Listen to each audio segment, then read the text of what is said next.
So I've always been a positive influence on people that worked for me or my job or my family. But throughout my life, I've had a lot of, adverse things happen just like everyone else.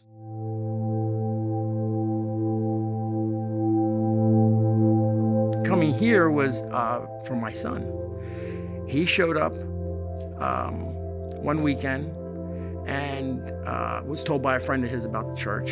And he came home and was raving, saying, "Dad, you'll love this place. You gotta try it." So when I went and checked it out, I was amazed. It was amazing. And not a few months later, I have a house fire. And when I had the house fire, I was standing there watching the condo burn, with them ripping the ceilings down and throwing my TV melting and everything coming out, my blankets coming out, everything else coming out. And I just stood there at ease, peacefully. I don't know. It was just weird. I wasn't anxious. I wasn't freaking out. A police officer came and asked me if I was okay. I was like, yeah, I'm fine. I was able to shake off the fire, shake off having to move 15 times and losing everything. I didn't even have insurance. I lost everything. The condo, all the belongings, everything I had, and it didn't matter. And then this last year, the end of last year, I ended up with COVID. I got very sick.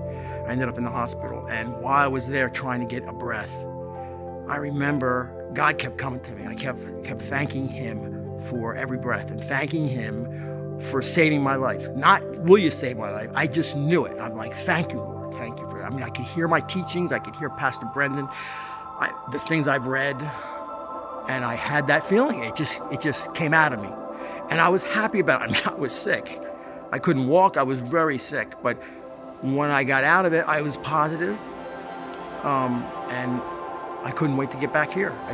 I had that feeling that I needed to get back and that everything was okay. And the inner joy to me, it's not just being happy. Like there's an inner peace, there's an inner calm. I was so sick, that just came over me to thank God, thank the Lord for saving my life. It wasn't a thought, it wasn't I